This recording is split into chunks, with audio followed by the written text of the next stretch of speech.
Yeah, James, I want to ask you, geez, how brave of our mate Obama to finally come out and endorse Joe Biden for president. Now, this is after 755 people were running for president, when he could have tipped the scales earlier to deliver it to him far cleaner. But obviously he wanted to drag his feet because the hope was that, either it was going to be, Mayor Pete, who basically was trying to use the cadence of Obama, but not quite the same connection. Yeah. But he eventually turned around and said it. Anyway, roll the tape. Here is the former giving his backing to what he hopes is the future president. I believe Joe has all the qualities we need in a president right now. He's someone whose own life has taught him how to persevere, how to bounce back when you've been knocked down. I know he'll surround himself with good people, experts, scientists, military officials who actually know how to run the government. Now, look, he probably was working behind the scenes and between South Carolina and, we get that his hand might have been in it. But, you would have thought he would have been a bit more enthusiastic about his deputy from day one.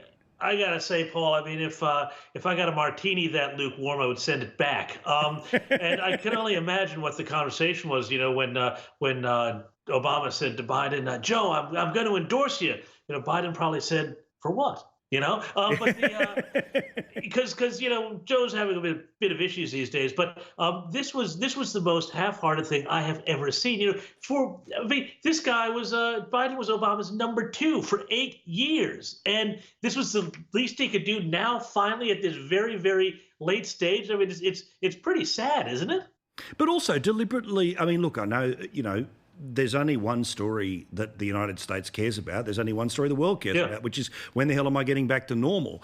The drumbeat of politics that rolls on, it just doesn't have any of the impact that supposedly it would. But again, it's a bit like, to me, like surprise, surprise, when former leaders come out and say, this person's great. Remember we had that nonsense of Kevin Rudd in the front rows clapping at Bill Shorten when Paul Keating wrote the letter in endorsement. Then both of them straight after the election, he wasn't on the right way.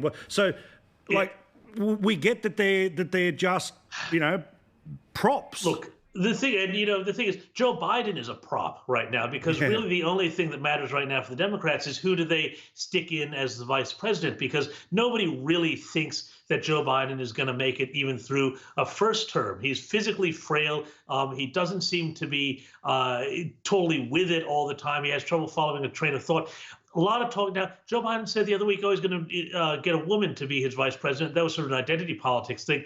There's a growing body of talk, Paul, that Andrew Cuomo, who's the governor of New York, who has been, hailed by people across the aisle. Miranda Devine even wrote something nice about him the other day, as the Democrat governor of New York, who's doing a really good job managing the coronavirus crisis. There's a lot of talk that he might get brought in to be vice president.